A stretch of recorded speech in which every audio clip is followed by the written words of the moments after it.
The thoughts, opinions, and general overall shade thrown on High at 9 News are those of the individual speakers and not those of High at 9 News, its audience, or its advertisers. The statements made do not constitute medical, legal, or financial advice, and for advice tailored to your specific situation, please consult with a licensed professional. Welcome to the High at 9 News Hour, where you will hear from cannabis industry experts and professionals from around the country talk about important topics while shining light on global issues and discussing cannabis as it relates to politics, regulation and reform, data and technology, science, research and medicine, family and parenting, art, celebrities and entertainment, fitness, sports, mental health and wellness, and plant-based medicines and entheogenics.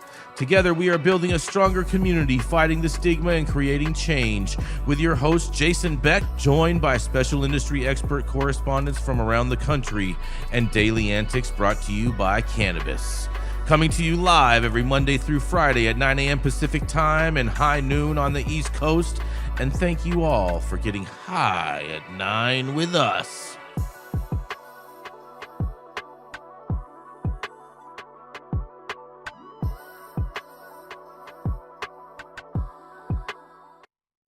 Oh, yeah. Good morning, you guys. That's right. Today is, it's Monday. This most important day of the week, and quite possibly this may be the most important day of the year, Jesse, because it's the very start of the first work week of 2026. I was going to say, first Monday of the year. Yeah, yes, first real Monday, January 5th, 2026. And today is, it's National, oh, you're going to love this, it's National Keto Day, Jesse. I do love that, actually. Yeah, I figured you. I need to get back on my jam with that. Well, you know, there's never a better time than to start now, since it's the beginning of the year, Jesse. Yeah, I don't think of it as a beginning of the year thing, but I do think of it as something I need to do.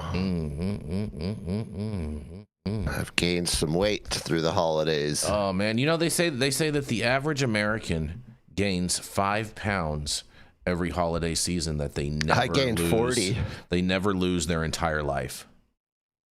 Oh shit. Yeah, it's compound pounds. Well, I gained 40, so maybe hopefully I can not be in that statistic. You didn't get it in your face, Jesse. Yeah, I'll put it all in my stomach, Okay. like my grandpa. All right. Interesting. It's also National Screenwriters Day today. Screenwriters Day. Yeah, shout out to screenwriters. I mean, well, they have not been doing well for like 20 or 30 years. Well, that's because they want to write all these woke movies. Yeah, and just rehash things that have already been made. Yeah, no creativity. No creativity at all. Let's do the same story, but let's make them like this. Yeah, so or like that. National Screenwriters Day needs a little juice. Yeah, they need some, some creativity. Yeah, maybe they should smoke some weed. Something. It's also National Whipped Cream Day today, Jesse. All right, I love making fresh whipped cream. Yes, like whipping it up. You know what I mean? It's also National Bird Day. Shout out to birds. Oh, shout out to birds. Hummingbirds, specifically. Love hummingbirds. Yes. Some little robins, some blue jays, No, that's a national holiday that can fly. Yes. Oh. I thought you would like that. Yes, that was good. And, it's also, you're going to love this, Jesse. It's also National Thank God It's Monday Day. First Monday of the year. First Monday of the year. And thank you all for joining us and getting high at 9 with us. It's also high noon on the East Coast. And please remember to like, share, and subscribe to us on all social media platforms. You can look up above and down below to see exactly where we live on the internet. And we are live every Monday through Friday on YouTube, Rumble, Twitch, X, Instagram, Facebook, Kick, as well as on our very own website, www.high9news.com. So welcome to everyone joining us from any one of those platforms. And Jesse, man, I'll tell you what, things are going down in Alabama. My first two stories are all about Alabama, because an Alabama bill classifies marijuana use around children as abuse or neglect, Jesse. Oh. Yes, a new bill introduced at the Alabama State House aims to impose stricter penalties for individuals using marijuana in vehicles with children present. The legislation, known as House Bill 72, would classify smoking or vaping marijuana in a car with a child as a Class A misdemeanor, regardless of whether the vehicle is moving or parked, and irrespective of window position, Jesse. The bill's sponsor, Alabama Rep. Patrick Sellers, interesting last name to have for that type of a bill, but emphasized the importance of protecting children from secondhand exposure and addressing concerns raised by schools.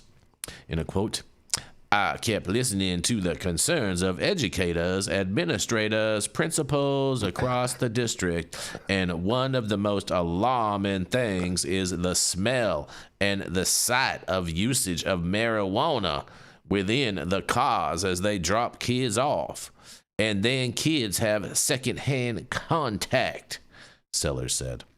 In addition to criminal penalties, the proposed legislation mandates that offenders attend an in-person education course on the dangers of drug use around children, and law enforcement would be required to report violations to child welfare officials. The measure also stipulates that mandatory reports must file a report if a child smells of marijuana, treating it as a suspected abuse or neglect. Interesting. Representative Sellers highlighted the growing prevalence of marijuana use around children and its impact on education, and they say marijuana usage has become almost normal. There was a time when people would do that before they dropped their kids off at school. It's affecting the ability for kids to learn and comprehend and be coherent and have a productive day at school, he said. Wow. Jesse. Even if the kids smell like weed, they're going to say that that's subject to an investigation. Now, in all fairness, I don't think that parents should be smoking around their kids. They shouldn't be smoking cigarettes. They shouldn't be smoking weed. I do agree with that just as a general rule of thumb, but I don't agree with the fact that there's this all of a sudden this secondhand smoke danger. That just is total BS to me. You know, unless you're going to want to say that it's because of from breathing in smoke, and then I can get that and I can understand that. But to assume that your kid is going to gain a contact high is just total reefer madness. Oh man, there's so many things in here. First of all, your Southern accent is amazing. You like that, huh? Pretty good. Yeah, you're killing me over here. I was dying. Oh, I'm glad you enjoyed that. I think it was a little more Kentucky than Alabama, but that's all right. Well, you know, this is. Well, first of all, this is a load of BS. Mm-hmm. Coming at parents and for neglect. Yeah, neglect.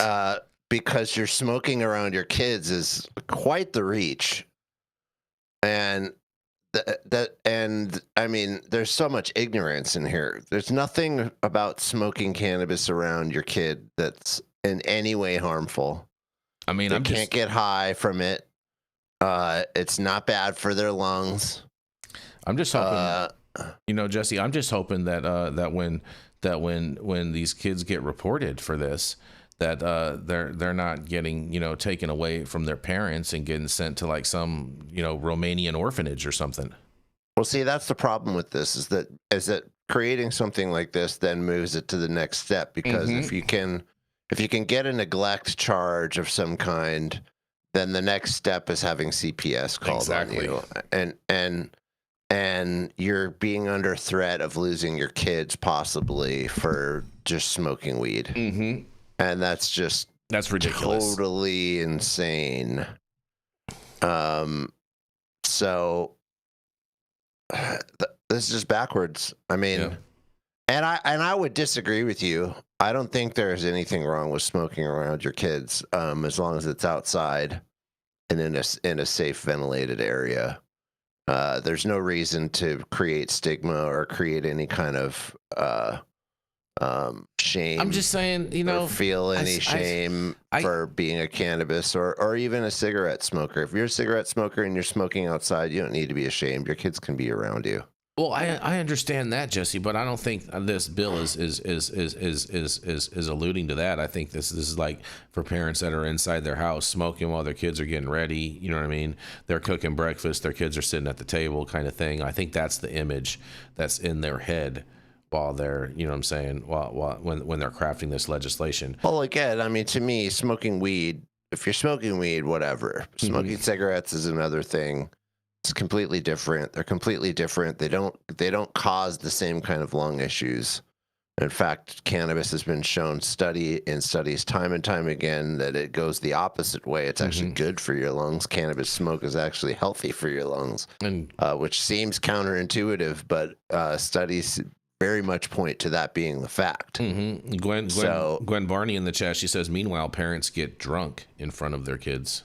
Yeah, that's what I mean, I was going to say that too, which is I bet you that this lawmaker probably drinks and probably gets drunk in front of his kids maybe his kids, maybe he got grown kids, Jesse, and he don't have to worry about that no more. Same difference, and he's probably done it their whole lives. Maybe that's why. That's why he drinks with his kids now. I mean, like the alcohol consumption per capita in those areas of the country goes up quite a bit. Pours him a fresh scotch and say, "Hey, this will put hair on your chest, boy." That's right. Yeah. Exactly. Exactly. You know, I just feel like this is a very overreaching bill. Like I don't think anybody wants to have children neglected. I don't think anybody is in favor of that. But I think this is a very overreaching bill. You know what I mean? There's a lot of ways where all of a sudden, you know, your kids' clothes could smell like weed. Like you could be growing weed in your closet and, you know, and it's trim time. And all of a sudden your kid goes to school and his clothes may smell like a little bit of weed. Just may happen. Just possible. Yeah, this is just a stigma reinforcing bill. It is. That's all it is. It is. And it comes from stigma and it reinforces stigma, and that's all it is. And as a country, we need to go the other way. We do. Smelling weed shouldn't be anything. People should be like, oh, you smell like weed. It smells good. Well, hopefully this bill dies on the hill it rolled in on, Jesse. Yeah. Whoever that Mr. person Sellers, is that wrote the bill needs to. Mr. Sellers.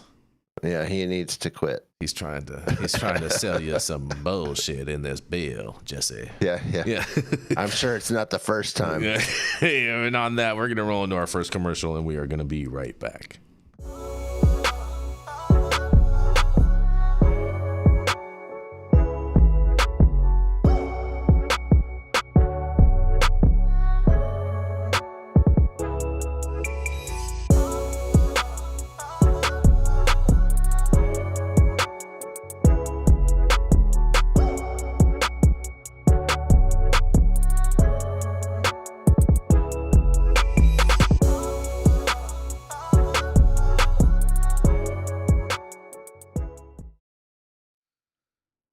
Yes, and we are back, you guys, and I still have my Alabama voice going, Jesse, because there's a new hemp bill that aims to limit cannabinoids to pharmacies and set new restrictions, Jesse.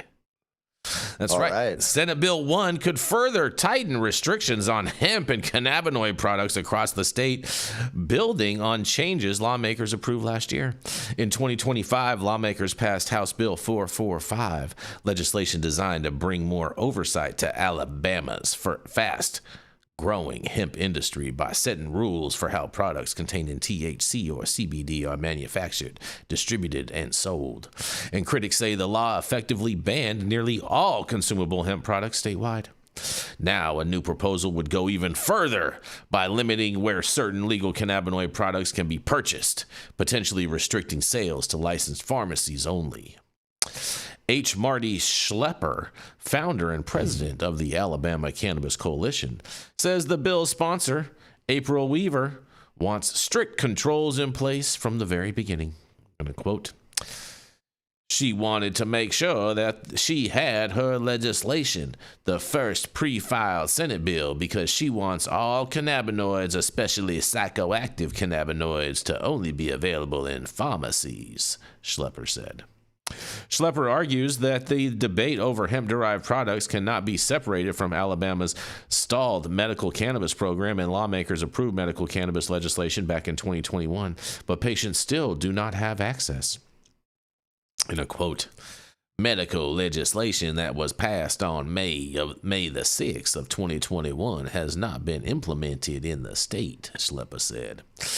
We're very, very close to our 5th year that legislation was passed, and it has not been available to the sick, suffering, and dying citizens of the state of Alabama.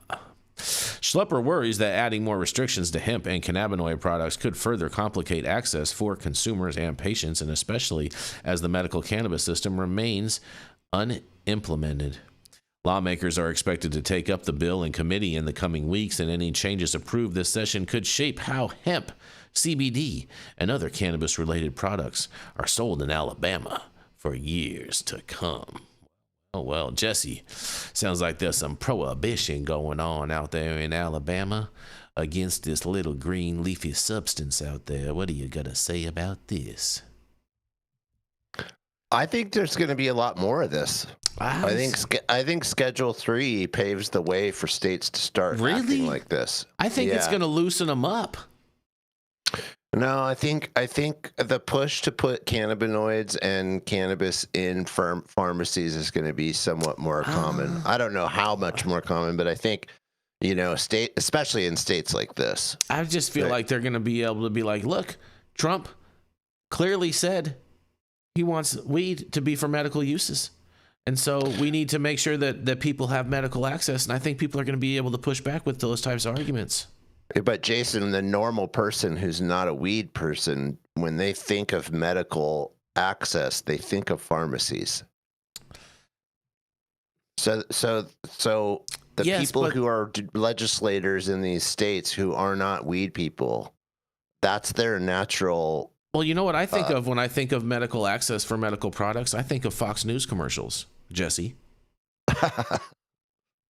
That's what I think of. That's all gonna get banned here pretty soon. That's what I think of, personally. Yeah, Mr. Kennedy's not going to allow advertising for pharmaceuticals anymore. Oh man, that would be so great. That would be so great. That would be great. That should not be allowed. I always trip out. When they go through all the side effects at the end of the commercial, I'm like, why would anyone ever want to take that? Yeah, I mean. Not to mention, just selling things like that in that way is just, it's immoral and unethical at best. Mm-hmm. So it's like the fact that it's one of the few things that, like, I'm a pretty libertarian person, but that's one place where I'm not libertarian. There should be very strict laws about promoting pharmaceutical drugs on television. Yeah. And anywhere for that matter. Mm-hmm. Fair enough, Jesse. I'm with you. I'm with you on that one. But I just don't see. They're not going to get rid of these products. I think ultimately they want to do this so then that way they can just have a reason to put people in jail and whatnot and create, put more money into the prison industrial complex in Alabama, and that's why they call it the Alabama Slamma down there. And you know what I mean? And that's really. What I see when I read this is they want to figure out more ways that they can have government overreach against your own personal freedoms and liberties to be able to choose what you want to do, which is totally against the Constitution, in my opinion. Well, sure, that's how the government makes money, always. Love good old government revenues, Jesse. Yep, that's right. Love me some government revenues. Well. But I do expect to see this language more. I do expect certain states, especially, these southern states that are still super prohibition oriented. They're going to, the best case scenario in a lot of them is they're going to orient around Schedule 3 as a medical thing, and they're going to see this whole pharmacy model as a way to go. So this language of making cannabis something that's in a pharmacy is going to be more common. Yeah, it's definitely going to be more and more common as we go. Well, on that, I guess we're going to roll into your story, Jesse. We're going to roll right into Mr. Jesse Barney. He's the founder of Barney Design Co. and can take your brands to the highest plateaus. He can give you a rebrand, a new brand, or even a brand aid. That's right. It is none other than Jesse Barney. Brand aid. That was like good. That? I haven't heard that one before. Yeah, brand aid, bro. It's a new That's thing. You hilarious. know what I'm saying? Add that to your menu board, Jesse. A brand aid. Although I would say if you need a brand aid, you probably need brand surgery. Well, wrap them up, Jesse. Wrap them up in the whole package. Right. You know what I'm saying? Yeah. My story comes out of the Politico this morning. Trump's embrace of pot has Republicans in Congress fuming. Yeah. By Lauren Brinzel and Amanda Friedman. President Donald Trump has a GOP revolt on his hands, and it's about weed. In announcing last month that he wants to reduce government regulations on marijuana that have kept taxes high for cannabis companies and made it difficult for researchers to study the drug's health effects, the president got on the wrong side of the Republican House Speaker and 4 of the party's top leaders in the Senate. Wah, wah, wah. Mm-hmm. Trump's move came a month after Republicans in Congress pushed through their own law, and I assume it's talking about the hemp bill, as part of a funding bill to end the government shutdown. There you go. Restricting products made with a cannabis-derived compound. Considering Republicans have, by and large, stood by Trump on even his most controversial decisions, the split over pot stands out. Mm-hmm. This president will go down as the most pro-marijuana president, said Kevin Sabet, a former drug policy. That's the best thing Kevin Sabet's ever said. That's the best line. Oh, man. Yeah. Said Kevin Sabet, a former drug policy advisor to presidents of both parties, who doesn't think Trump's embrace of pot is a good thing. Mm-hmm. He's not listening to the vast majority of his advisors. He's not listening to the vast majority of GOP legislators, he said in a quote. At his December announcement, Trump said he had other constituencies in mind. We have people begging me to do this, he said, citing the overwhelming public support in polls for medical marijuana. Trump wants to expedite moving marijuana from Schedule 1 to Schedule 3 on the government's list of controlled substances. Schedule 1 drugs like marijuana, heroin, and LSD are considered highly dangerous with no medical uses. Schedule 3 drugs are thought to be less dangerous with some medical uses, such as steroids or Tylenol with codeine. Health Secretary Robert F. Kennedy Jr., a former Democrat who's brought his Make America Healthy Again movement into the GOP, backed Trump's decision. The president's willingness to ignore his party's congressional leaders underscores how Trump is willing to defy the old guard, law and order wing of the GOP, and embrace the new, more diverse coalition that reelected him, including Kennedy and his supporters. Republican congressional leaders' open defiance shows Trump's hold on his party might be waning, and also that they really hate weed. Speaker Mike Johnson lobbied Trump directly to hold off on his decision, the Washington Post reported. On the eve of Trump's announcement, 22 Senate Republicans urged him in a letter not to go ahead with it, citing health issues like addiction linked to the drug's use and economic consequences. Quote, facilitating the growth of marijuana industry is at odds with growing our economy and encouraging healthy lifestyles for Americans, unquote. The group, including the 4 leaders, Majority Whip John Barrasso of Wyoming, Conference Chair Tom Cotton of Arkansas, Conference Vice Chair James Lankford of Oklahoma, and Policy Committee Chair Shelley Moore Capito of West Virginia wrote. Oh, that's a group of just really wonderful, glowing souls. 26 Republican House members sent a similar letter. Quote, reclassifying marijuana as Schedule 3 drug will send the wrong message to America's children, enable drug cartels, and make our roads more dangerous. These people are so stupid. The Republicans, led by Pete Sessions of Texas and Freedom Caucus Chair Andy Harris of Maryland, wrote in a rare rebuke of the president from his right flank. Trump's move aims to expedite rescheduling, but didn't actually do it. That process will require the Drug Enforcement Administration, an arm of the Justice Department that oversees the schedule of illicit drugs.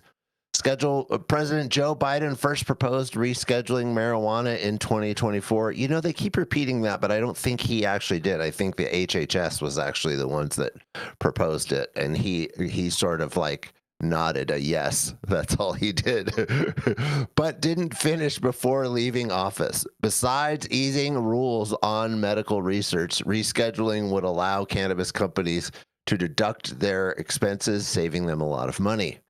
Trump's decision went beyond advancing marijuana rescheduling. He also announced a pilot program that allows Medicare, the health insurance program for seniors, to cover certain products made with CBD, a non-intoxicating compound derived from cannabis. And he asked Congress to revisit a statutory definition for products derived from hemp, a plant related to marijuana that lawmakers restricted in November, to ensure Americans can still access CBD products. Most Republicans backed the measure, or at least didn't publicly oppose it. Proponents of the new restrictions, such as Harris and Senator Mitch McConnell of Kentucky, the longtime party leader, argues that Congress's decision in 2018 to legalize non-intoxicating hemp-derived products had led to unintended consequences as manufacturers use hemp-derived psychoactive compounds like Delta-8 THC to make intoxicating drinks and food. They pointed out that kids were buying intoxicants packaged as cookies, candy, and gummies in gas stations and vape shops with virtually no federal oversight. The measure included in November's funding bill would take effect this November of this year. A few Republicans, most notably McConnell's fellow GOP Kentucky Senator Rand Paul, opposed the provision, arguing it would eliminate a whole industry of food manufacturers that buy from the many hemp farmers in his state. 95 to 98% of all hemp products that are legal now will be illegal because of the wording in the bill, Paul said. Trump has now sided with Paul, someone the president has frequently clashed with over government spending. In announcing the pot policy changes, Trump and Kennedy stressed the medical benefits of marijuana. Kennedy said compounds that come from cannabis, such as CBD and THC, which is intoxicating, can have miraculous effects on chronic pain, post-traumatic stress disorder, and epilepsy. During his 2024 presidential campaign, before he dropped out and joined forces with Trump, Kennedy said he wanted to legalize marijuana. He's also advocated myriad other experimental medications, including psychedelics. He said the testimony of medical marijuana users is about its efficacy made it worth rescheduling. Despite the harms, he acknowledged the drug caused many of its users. This is a scientific question that has divided our country for many, many years, Kennedy said in a quote. Also saying there are valid claims on both sides. Well, this is just another notch in the belt of why we voted for Trump, that he doesn't align with traditional GOP. He actually sticks out. He's independent. He's different. He's here to do something different. And I hope he keeps marching forward and he tells these guys to stick it where the sun doesn't shine. Yeah. Because every single name in here that is listed as one of my most hated politicians, almost to a T, except for Mr. Rand, who's one of my favorites. Rand Paul and Thomas Massey are the best, and I hope that Trump starts to lean more and more and more their way, because the fights that they have I don't really appreciate. I think they're some of the best people, and Trump wants those people in his corner. And Mitch McConnell can shove it. That's what I have to say. Marijuana Mitch. Yeah. Not anymore. Interesting. He is not Marijuana Mitch anymore. Oh, he still is. Well, not publicly. He's publicly coming against pretty much every good thing that's happening for cannabis. Well, Jesse. You listed off a few names. Tom Cotton, I heard you mention a few others. He's one of the worst. Oh, Tom Cotton is probably the worst out of all of them. Yep. He's very bad. And this is one of the problems that we have, is because, the Senate operates on unanimous consent, and you got all these senators that are just like avid prohibitionists. And I don't understand how these guys keep on getting elected. That's the part that kills me, because it's Tom Cotton should not be getting reelected in Arkansas. Just straight up. Some of the other guys, like from Nebraska or whatnot, I could see how they get elected over to their base. I could see that, but Tom Cotton, I don't see how he gets elected by Arkansans. I do not understand that. Oh yes, you do. You know exactly how it happens. There's a little bit of money changing hands in the back behind closed doors. Arkansas uses Dominion or Smartmatic machines. Is that what you're saying? Everybody does. I don't know. Every state uses Dominion machines. I don't know. I don't know about that, Jesse. I do know about that. I've researched it many times. We might be going to paper ballots pretty soon. It might be pretty good. There might be some long nights on election night coming up pretty soon. Yeah, people having to do these hand tallies now that all this. I love how people just say Dominion as a company. First of all, their name's Dominion. That's hilarious. Yeah. Well, Dominion, in all fairness, was bought by a U.S. company just recently, a couple months ago. Well, just saying. Necessarily, but the technology is still Venezuelan technology. But I love how all these news stories come out and say, but they're totally legit. There's nothing bad going on with these machines at all. Not a chance. They're totally switching people's votes on people. 100%. Yeah, come on, man. But Schedule 3, bro. This is going to be interesting. I did see some people that were saying like, "Hey, I don't understand how Pam Bondi's going to get this thing done by January." And I was like, she has to do is sign off on it. She doesn't have to do anything. Her team is the ones that do this, and they have to do it in coordination. I mean, in the executive order, I forget all the heads of departments that are listed, but there's a list of like 5 or 6 different department heads that need to work together to create this rule. Yeah. And they have a lot of the groundwork was done during Biden's presidency, which is what everybody keeps saying. Biden started this. Did he actually start it?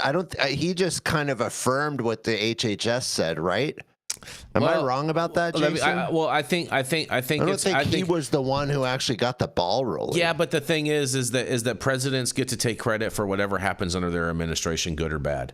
And so therefore, when people say that is true, it was initiated by HHS, but people can say that it was initiated by Biden because it was under his administration that it was initiated. So we all know he didn't initiate anything. We all know he wants to sleep better at night. We all know that. He just got his ice cream. Yes, chocolate chip. Yeah, chocolate chip. He had lots of ice cream in the White House. Thomas in the chats, he says the machines are only working correctly when they give the results I wanted. LOL. That's funny. Man. Oh man. And no, I don't think they're going to be too busy. Like Brian's saying, they're going to be too busy. And I saw that several places online over the weekend. That people were saying, "Oh, they're going to be too busy now that they're dealing with Venezuela." Why are they going to be too busy? They knew this. Prosecuting one person, prosecuting 2 people, the husband and the wife. They knew this beforehand. When Trump wrote this executive order, he knew what he was going to do with Venezuela. It wasn't like he woke up this week and was like, "Oh, yeah, I know what we're going to do." Guess what we're going to do today, guys? I had this great dream last night, and it was. They've been planning this all year. We were in and out of there in 30 minutes or less. It was like Domino's Pizza. Yeah, they're not going to be a little busy now. Yeah, they knew exactly what they're doing. There's plenty of people who are supposed to be on this. If the people who are listed in the executive order do their jobs, all they have to do is create all the rules, and Pam Bondi just has to sign off on them. Yep. It's pretty much that simple. So They have plenty of people to do all the things. Yeah, is the point. I think they have plenty of people to do all the things too. I don't think there should be any delays. I think the only delay that would happen, possibly, Jesse, is if Pam Bondi gets fired in January. That's the only delay I could see. I was going to say the only delay that could happen is Pam Bondi delaying it on purpose, like she seems to be delaying everything she's supposed to do. She has been directed to get it done by January. I know, but that doesn't mean that she will. But you know what Trump does if you don't execute? You know what Trump does? Oh, you're fired. Exactly. For sure, 100%. And that's she should have been fired a long time ago. She spends more time on Fox News every day than she does doing her job. Well, maybe that's part of her job, Jesse. Well, when you see Pam Bondi on Fox News for an hour every day, you understand that it takes her 3 to 4 hours to get ready for that. And if she's spending 3 or 4 or 5 hours just doing TV every day because she thinks she looks good and she thinks she talks good, she never says anything meaningful either. So it's like she's wasting half of her day just being on TV. I've thought that since day one of she started showing up on TV every single day for at least an hour a day, and I was like, this is crazy. She's spending most of her day doing just PR stuff. That's not what the Attorney General should be doing. She should shut up and get to work. Well, interesting. Speaking of all this, OG Grandma in the chat, he says, breaking, Maduro's enters a not guilty plea, says he was kidnapped. Oh, wah. Oh, I was kidnapped. Yeah. Oh man, you know what? I don't understand a lot of the Democrats that are criticizing this operation. Okay, it doesn't make any sense to me. And since you want to talk about Venezuela for a minute? Just for a second. I just want to throw this out there, because since Democrats want to say that you can identify as anything that you want to identify as, right? They're the ones that say you can be whatever you want to be. Well, maybe in this instance, our Delta Force strictly identified as U.S. Marshals. How about that? Hey man, I don't really agree with any kind of invasion or anything really. This wasn't an invasion; it was an extraction. I understand the linguistics and semantics here. It's not. It just is what it is. Things are things. But the way that people look at it, right, is that it was an invasion. Well, people can look at things wrong. The semantics of what it actually is. People can be wrong. Yeah, that's fine. Yeah. But this seems to be good. This is better than good. Venezuelan. This is better than good. This is great. And the Venezuelans are partying. Oh, they're turned up, bro. They're lit out there right now. They're so stoked. They're the happiest country right now in the world right now. Yeah, because this guy has been harming his people for a long time. 100%. And much love to all the Venezuelan people out there. Much love to them, and we're happy that this communist dictator has been removed. At least I am. You know what I mean? I'll speak Although for myself. installing the new chick with a vice president, she's going to be she's going to be gone quicker than you can blink an eye, Jesse. Yeah, because her first speech was horrible. Well, no. Don't worry.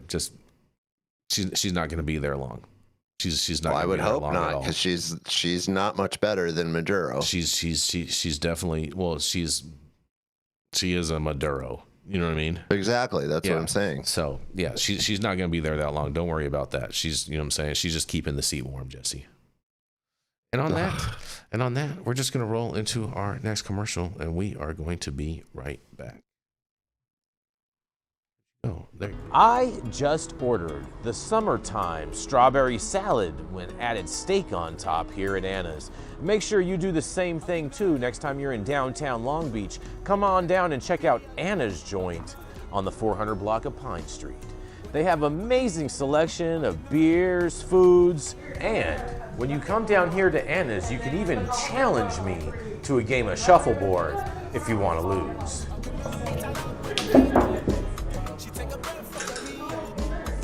Did you get that? So, next time you're in downtown Long Beach on Pine Avenue, make sure you stop by Anna's Joint on the 400 block.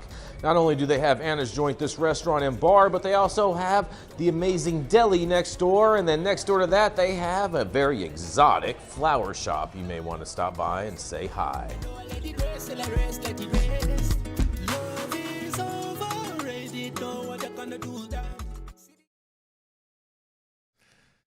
Yes, and we're back. Stop whatever you're doing. Make sure you smash that like button. I know we'll appreciate it. You'll appreciate it, and YouTube will appreciate it. Also, make sure you subscribe to the channel if you're not subscribed already, and all of the articles that we cover on today's show you can read directly on our website at www.highat9news.com. Please make sure you're also following us on X and Rumble.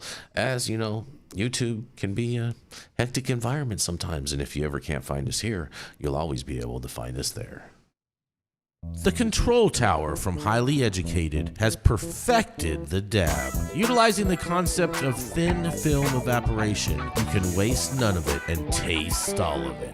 The micro texture of the SE pillar increases nucleation at elevated temperatures. And with the tower propelling at 2,600 RPMs, it's certainly the most efficient dab experience to date. The Control Tower from Highly Educated. Oh, yes, and we are back, Jesse. We are back. And I have a little bit of a little longer story for you. This should be interesting because UW researchers tackle a cannabis workplace hazards, Jesse. The team is studying facilities including Ferndale producer SubX. And in a groundbreaking study, researchers from the University of Washington Department of Environmental and Occupational Health Sciences are investigating potential health hazards for workers in cannabis production. Even though thousands of new workers are hired in the cannabis industry every year, not much is known about workplace safety hazards because the drug was only legalized in many U.S. states within the last 2 decades. Researchers explained, and signs seem to indicate these workers are exposed to respiratory hazards and may be at risk of occupational lung diseases. The UW study was in part prompted by 2 cannabis industry fatalities, one worker in Massachusetts and another in California, and known to have died due to work-related asthma. The study is led by principal investigators Christopher Simpson and Coralyn Sack and funded by the National Institute of Occupational Safety and Health. In a quote, "The cannabis industry is pretty understudied historically because it is a Schedule I drug," said Callan Cravaco, a PhD student at UW who is leading the field research. "To our knowledge, we are the first study that's looking into these things. It's a pretty groundbreaking study." The team hopes to study around 10 cannabis facilities across the state of Washington, visiting grow operations and processing facilities that vary in size from just a handful of workers to hundreds of workers, and they're aiming to test more than 100 workers. Nick Sichlar is the co-founder of Subdued Excitement, or SubX, a producer and a processor based in Ferndale. After the state of Washington legalized adult use cannabis back in 2012, SubX was among the first 60 or so businesses to receive a license in the first wave of legal legitimization, they say. In a quote, he says, "I applaud the effort," Schickler said about the UW study. "I think there is, in fact, going to be a problem found with the industry, that workers aren't covering up when they should, that there is insufficient air filtration, and I think it's going to come back to bite some people in the ass. I don't have any evidence of that, but that's why they're here," he says. He doesn't have any evidence of that, Jesse, but he's making that statement. Interesting. SubX opened its doors to the UW team in early November, and field researchers were in the facility for a week monitoring airborne contaminants, measuring personal breathing zone samples, interesting, and performing health tests to see what people are exposed to and whether they're experiencing symptoms. Cannabis production facilities are overseen by the State Labor and Industries Department and Federal Occupational Safe and Health Administration. And Schickler pointed out that, in quotes, "We have good worker safety standards, but there are not too many things that are cannabis specific," he said. He thinks it's common sense that cannabis production, especially trimming, removing excess plant material from the bud by hand, can have an impact on workers' lungs. At SubX, trimmers are encouraged to wear masks, and each workstation has an air filter. In a quote, "For the most part, it's not a particularly hazardous environment, but when you're trimming dry flowers, there's just an unavoidable particulate cloud in front of you," Chiklar said. "This is a chance to get some hard data about what's actually happening," he says. The team will wrap up field research this winter, and after processing the data, they'll be able to offer some recommendations for best practices, such as local exhaust ventilation and personal protective equipment. SAC said that because the substance is illegal federally, workplace regulations is piecemeal across the country, and the study's focus is on offering industry partners affordable interventions and suggestions rather than putting in place new punitive measures. In a quote, "They're allowing us to come into their business because they care about their workers. So we like to make sure we're individually reporting results back to them," Gravancio said. Chiklar thinks that even though there's a lot of hand-wringing about cannabis being a new industry, legally speaking, at the end of the day, it's just agriculture. "These are dry plants," he said. "People have been dealing with this for millennia, and we should be able to handle this," he says. Well, I agree. We should be able to handle it. It's unfortunate that there's some bad actors that like to discount worker safety or whatnot. And I do find it a little interesting, Jesse, that he wanted to just, talk about the fact that people not wearing masks or whatnot in his first statement, in his generalization statement. But then he admits that he has the same problem in his own facility of forcing people to wear masks while working.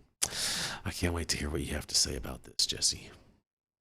Well, you can't force people, but you should advise them and give them the option. They did it during the pandemic, Jesse. Right, but that's why you definitely can't force people. Oh, that's why now? All of a sudden, you can't force people to wear masks now all of a sudden? Well, I think most normal, sane people figured that out finally. Just saying. I find it interesting. I see what you're talking about. Lots of flip-flopping. And the hypocrisy there, yeah. Yes. It's very true. Mm-hmm. This is common sense. I mean, just like you said at the end, this is an agricultural product. We deal with things like this all the time. You should understand what the hazards are. Cannabis really has two main hazards. One is whatever they're spraying on the plants. Some facilities really are using some nasty chemicals and nasty things as inputs and for pest control. I have the perfect solution for this, Jesse. What's that? Just make all the employees sign a disclaimer, waiving their rights. Yeah. That's it. Done. Yeah, I mean, but there should be, again, it's common sense. This is common sense. This is understand that this is an agricultural product. Understand there's two main places where there's hazards, as I was saying. One is in the beginning and in the process of what you're putting into the plants and what you're spraying onto the plants to mitigate pests. Also, I mean, some of the things that some of these places are feeding their plants are crazy. Yeah. There's some really weird stuff in there. Stuff that you don't want to touch, stuff that you don't want to ingest, stuff that you don't want to breathe. Right? Very true. Especially gets to be the case when you're talking about pest and mold control. There's plenty of farms, especially indoor, that are using some pretty gnarly stuff, and you're indoors. Yeah. And even with the best ventilation and the best fans, you're still indoors. So you're going to get big old breaths of nasty stuff.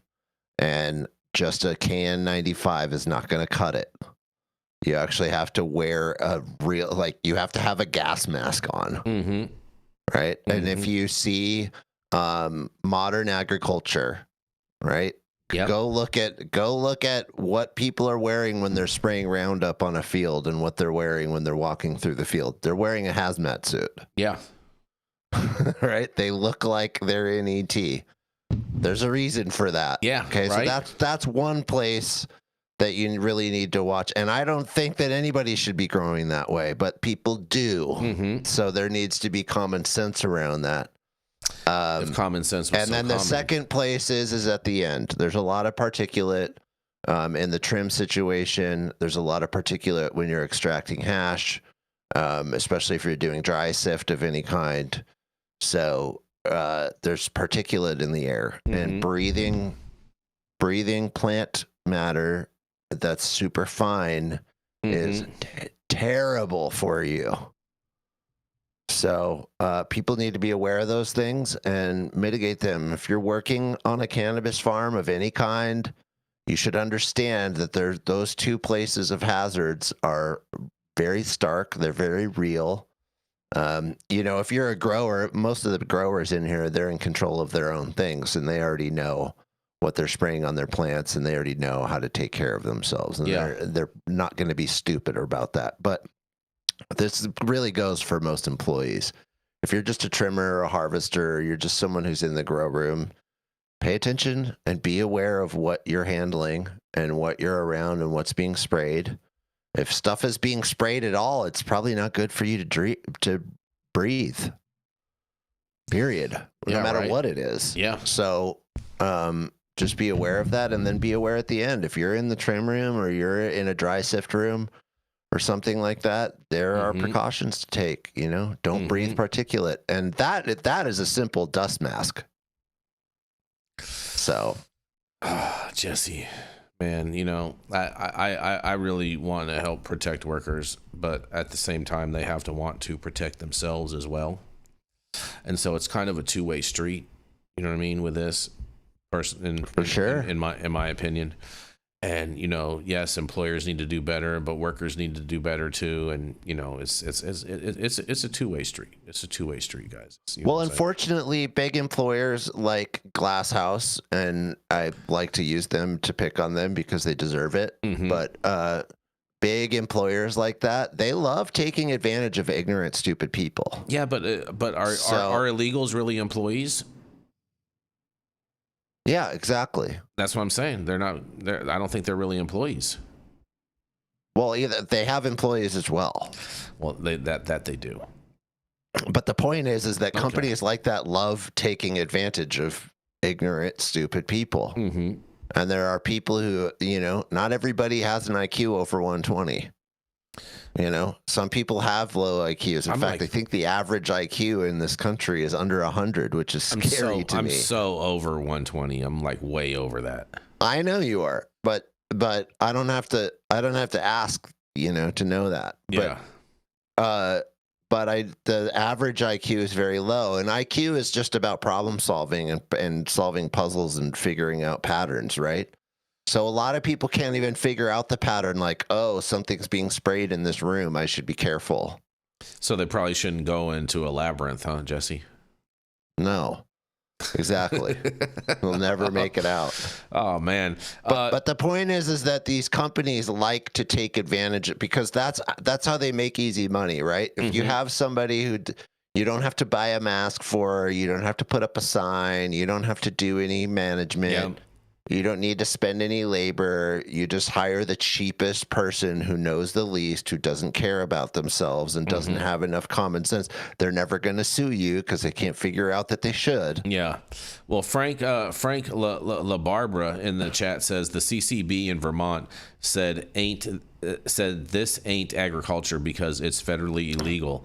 And I called my legislator and told him the next meeting, the CCB says legislatives says to put agricultural in they're corrupt, he says.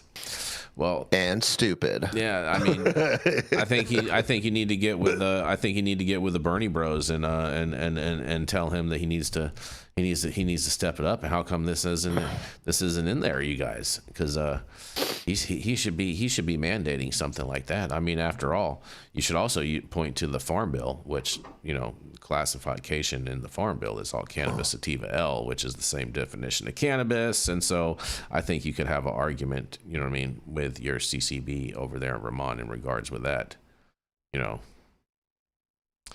So we'll see. Well, don't be a glass house. That's the point. Well, what they say is people in glass houses aren't supposed to throw stones. Jesse is what they seems like that's all they do. pebbles or rocks or. People in glass houses shouldn't get stoned either, maybe. Maybe. Well, on that, I think we're going to roll into our final commercial, and we are going to be right back.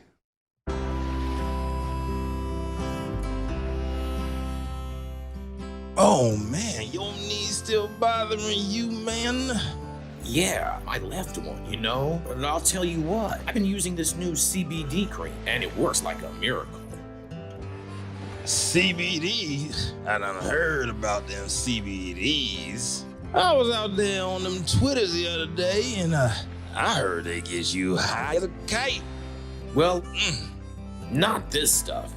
This stuff is tested. Every batch, all the way through, pharmaceutical grade, and in a GMP certified facility. So you know you're not going to have to worry about flying high. GMP certified? I might have to try some of this out.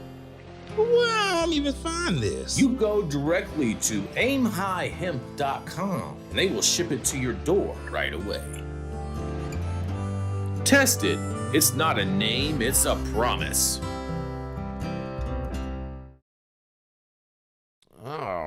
All right, you guys, and I know we normally do 6 stories, but Michael Minardi, I guess he's probably not going to make it today. He was driving back from court and he maybe got in traffic or whatnot, but I'm sure he'll be here. He'll be here tomorrow. But both of our stories were similar, and so that's why we're going to just run with 5 stories today because they're both fairly similar. Touched on a couple different angles or whatnot, but I have some good news to close out the show with. Jesse, are you ready for some good news? Yeah. All right. Well, pull out your guns out of your holsters because the U.S. Supreme Court sets a March argument in the case challenging the federal gun ban for marijuana users, you guys. That's huge news. The U.S. Supreme Court will hear oral arguments in early March in a case that could determine whether the federal government can continue barring marijuana users from buying or possessing firearms. The justices have scheduled arguments for March 2nd in the U.S. versus Hamani, a case that challenges the constitutionality of a long-standing federal statute that prohibits firearm possession by anyone who uses marijuana or other federally controlled substances. The law, codified as 18 U.S.C., funny little symbol 922 G3, has been increasingly questioned by lower courts in recent years. The case centers on Ali Dinal Hermani, who was prosecuted under the statute and later challenged it as a violation of the Second Amendment. A lower court sided with Hamani, concluding that the federal ban on gun ownership for marijuana users was unconstitutional, prompting the Justice Department to appeal to the nation's highest court. The Supreme Court agreed to take up the case in October and setting the stage for a decision that could have wide-reaching implications as more states continue to legalize cannabis while federal prohibition remains in place, you guys. Look at that. March 2nd, Jesse. Supreme Court is going to go to work for us. And I can't. Doesn't this law just exist for Schedule 1 substances? Well, I think Schedule 1 is the premise, and that it actually is the Justice Department's argument on why they should have the right to do that. Now, it's going to be interesting to see if let's just say Schedule 3 is enacted by January. So let's just say February 1 it's enacted. It's going to be interesting to see if the Supreme Court just automatically dismisses this case based on the fact that cannabis is no longer a Schedule 1, or what they're going to have to do, the Justice, and this is, I've been saying this for a while, is they're going to have to make a clear distinction that medical cannabis is going to be moved to Schedule 3 and not cannabis overall as a whole definition. So there'll be a carve out for medical cannabis. So it's going to be interesting to see how this final wording comes out and the wordplay in this, because it definitely would affect the outcome of this case, since the prosecution, the DOJ, is using the argument of that it's a Schedule 1 drug to argue their case of why they should be able to not issue firearms. Wait, are you saying they might you're saying they might keep cannabis as a legal definition still Schedule 1 and then make medical marijuana as a legal definition Schedule 3? Yes. Is that what you just said? That's exactly what I'm saying. Correct, Jesse. Carving the two, separating the two even further from each other? Yep. They already did it with hemp, so why can't they do it with medical? I haven't thought about that. That's what I do. Come up with all the best ideas. I mean, that is the problem, is that we have 3 legal definitions for one plant. But there's only 2 genders, Jesse. Only 2 sexes. You could be whatever gender you want. Oh, boy. So, I don't know. I mean, that would make things way more complicated. I don't think it would make things more complicated. Why? I don't think it would make things more complicated. Keeping cannabis in general as Schedule 1 and making medical marijuana as a legal definition Schedule 3, and how that interfaces with, for instance, this gun law that you just read off this story about. Mm-hmm.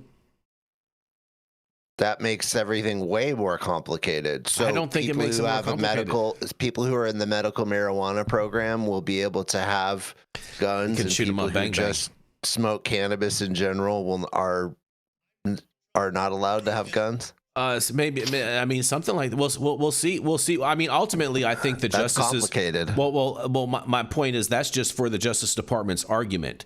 What I think ultimately the Supreme Court justices will rule that that nowhere in the Second Amendment does it stipulate Schedule 1 drugs as being an outlier for being able to own a firearm. It's an inalienable right as being an American, and I think that's what they're going to rule on as an overall all ruling.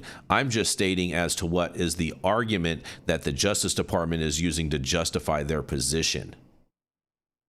Well, don't we have legal precedent with the Supreme Court? The Supreme Court has ruled that having a gun with a Schedule 1 substance is... No, we don't. No? No, we do not. I thought we did. No. I thought that the Supreme Court had if the Supreme Court had ruled on it in the past, no. That's why it's going to the Supreme Court now. Really? Yeah. Yeah, bro. These states have just been saying, ever since the controlled substances came out in the 50s, they've been mandating this policy, but no one has ever challenged the legality of it up to the Supreme Court.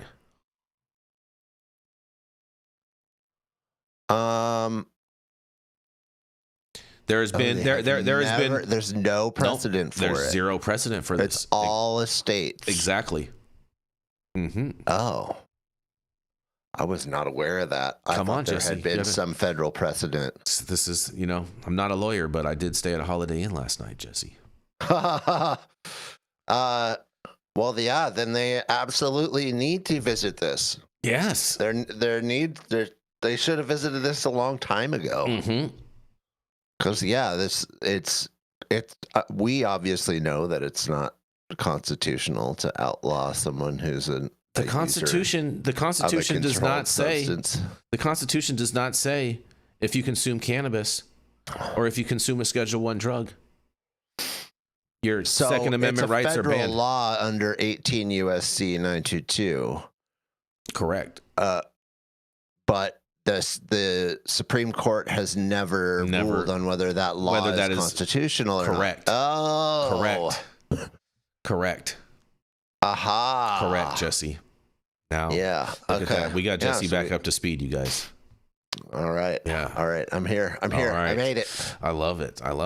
So this, I think that might be how this plays out.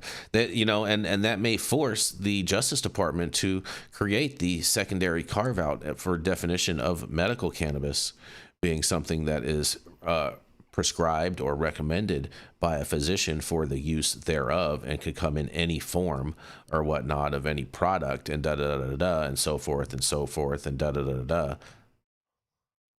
So this federal law says you know what it's really, if you're they do addicted that to any controlled substance. You know what, if they do that, Jesse, if they do that, do you understand the carve out? If they do that carve out for medical, do you know who it's really going to screw even more? Who? Oh, it's going to screw all of these states. All of these states with their whole tax structure, because then if everybody goes and gets a doctor's recommendation, they're not going to be able to charge sales tax or these excise taxes on on prescription grade medicines. They're not going to be able to do that anymore. And so it'd be a total tax revolt. I already understood that carve out, but I didn't think of it in the sense of like still keeping cannabis in general as a Schedule 1 substance. Look, everybody wins that way. Everyone wins that way. Cannabis is still a Schedule 1 drug. We got a medical carve out for Schedule 3. Everybody's happy. Everyone's happy. Everybody who is in the green rush doesn't win. Yeah, they do. They just gotta. If you're in an adult use program. Well, those people got to switch it up, bro. And those people knew what they were getting into when they got into it. They're not going to be able to. It's going to be too late. You're not missing my point. They knew what they were getting into when they got into it. They didn't know. Yeah, they did. It was Schedule 1 when they got into it, so nothing has changed for them. Well, no, that there is something that changes, because then what happens is you have a conflict between Schedule 3 and Schedule 1 programs. There's no and conflict. Then the Schedule 3 programs. Nope. Yeah, dude, because then the FDA is involved. No, it's not how the FDA can't be involved when you've allowed for whole plant medicines.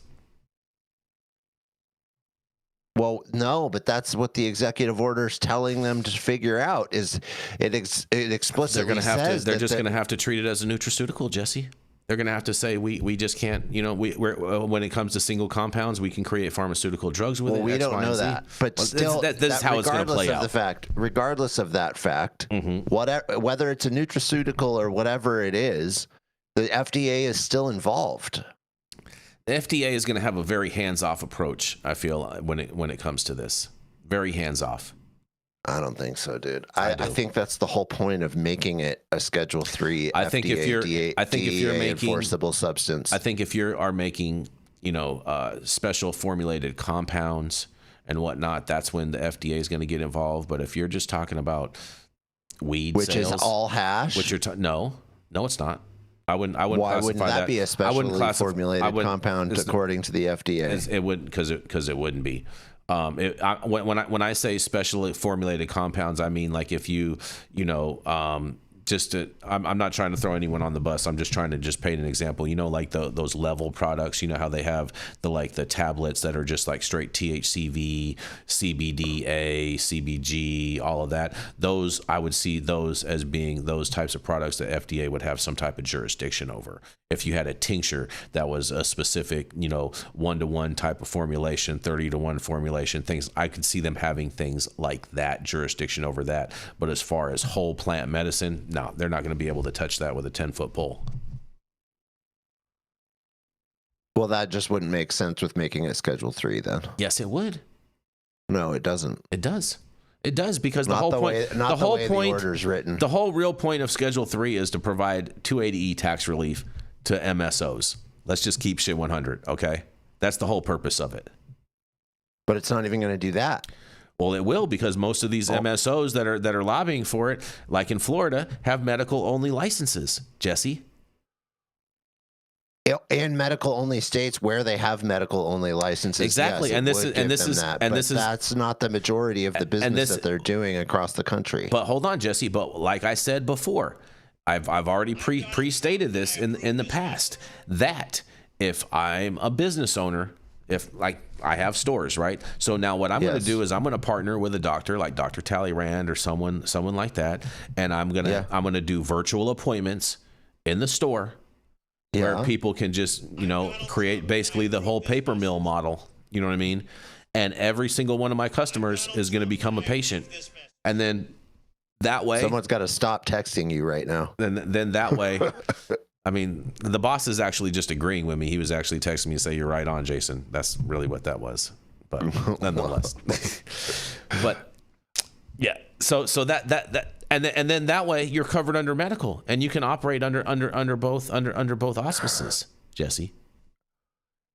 Yeah, okay, but that skips over one really major fact, and that the medical markets are tiny compared to the adult use. We're here markets. To make medical great again, Jesse. The medical market was huge. I agree with that prior part. to legalization. I'm not talking about what we care about. That's not what I'm saying. Mm-hmm. What I'm saying is that is that people who are in the green rush, the green rush is primarily in adult use programs in every state. Those people are going to lose. No, they're not. They're just going to have to revert and convert all their sales into medical, Jesse. They're not going to be able to. They have to get licenses. They don't all have licenses. Some people just have an adult use license. Jesse, that's going to be an easy legislative fix that their legislators can work, and those people can go lobby. Yeah, within their state. That's not a big deal. So that's my point. It's not a big deal. That creates this whole... See, it just you're gives just people. acting This like is jobs creator. Easy. It is. It wasn't it's very easy, dude. It took us 25 years to get to where we are today. It's not easy. super easy for every state to just go, oh, here's our new rules. It's very easy. That's not how it works. You just copy and paste out of a state that already has a medical program. They boop, don't you copy, do paste, that. boop, boop, boop. They do that all the time. Look at every social equity program across the country. No, you're not understanding. They don't just copy and paste and go, oh, there's the new rule, no big deal. You have to actually get it passed through your senates and your congresses in your state, however your state government is formed and however it works and all in these your people state. need to work on their That's lobbying. not necessarily that easy. It's not that difficult. It's going to be difficult. Well, I mean, maybe for, special people, Jesse. It's going to be, which most people are special, as we just talked about.